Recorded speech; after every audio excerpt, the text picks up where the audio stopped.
En la década de los años 60, la sociedad occidental vivía cambios radicales.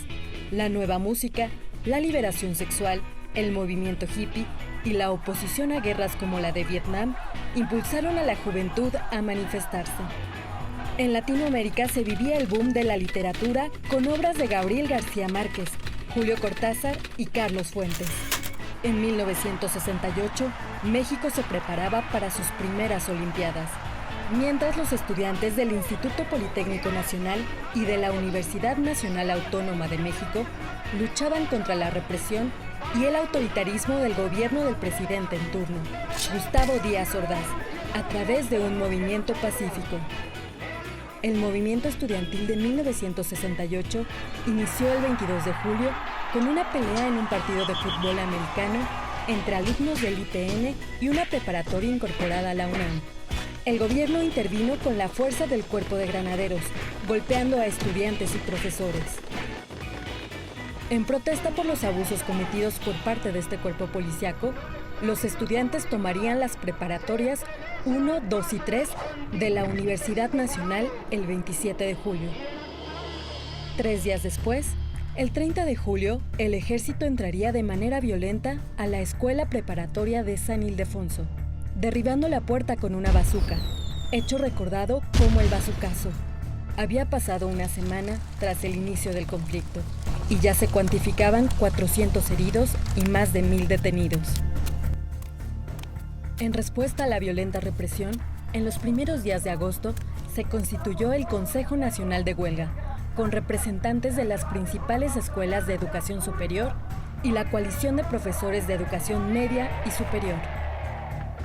El 4 de agosto, el Consejo Nacional de Huelga hizo público un pliego petitorio con 6 puntos, en el cual demandaban destitución de jefes policiales represivos, extinción del Cuerpo de Granaderos, libertad a presos políticos, la derogación de los artículos 145 y 145 bis del Código Penal Federal referente a los delitos de disolución social, indemnización a las familias de los fallecidos y heridos, víctimas de la agresión al movimiento, deslinde de responsabilidades de los funcionarios involucrados en los actos de violencia contra los estudiantes. El 27 de agosto, cerca de 400,000 personas marcharon desde el Museo de Antropología hasta el Zócalo. En esta plaza se izó una bandera rojinegra a media asta y se decidió establecer una asamblea permanente hasta que el gobierno aceptara el diálogo público. Pero en la madrugada, el día 28, los estudiantes fueron desalojados violentamente por el ejército.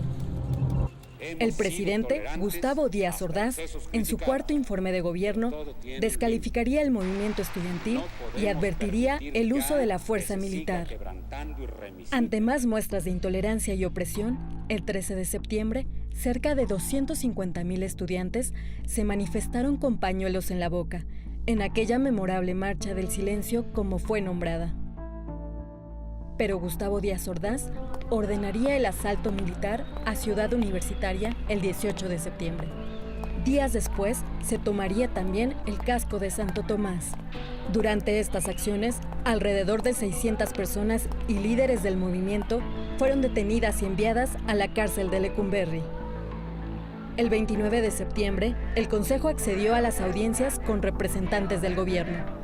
Ante la posición gubernamental que calificarían de intransigente, el movimiento estudiantil declinó las negociaciones y refrendó la lucha pacífica.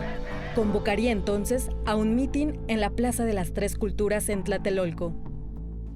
Durante la manifestación del 2 de octubre en Tlatelolco, de un helicóptero caería una bengala verde y luego una roja, indicando al cuerpo de élite, el Batallón Olimpia y al ejército. El inicio del tiroteo contra las más de 10,000 mujeres, hombres y niños que habían acudido al mitin. La masacre perpetrada por el Estado dejaría una cifra extraoficial de 325 muertos y miles de detenidos, aunque el número de asesinados y desaparecidos aún es un misterio.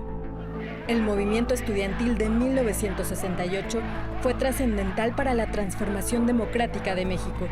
Nunca más fuimos y seremos los mismos. Una consecuencia directa desde entonces es la creciente participación de la sociedad en las decisiones políticas de la nación. Aquellos jóvenes silenciados por un régimen autoritario demostraron que el poder radica en la gente. Sus voces aún perviven. En memoria de todos, de todas, 2 de octubre no se olvida.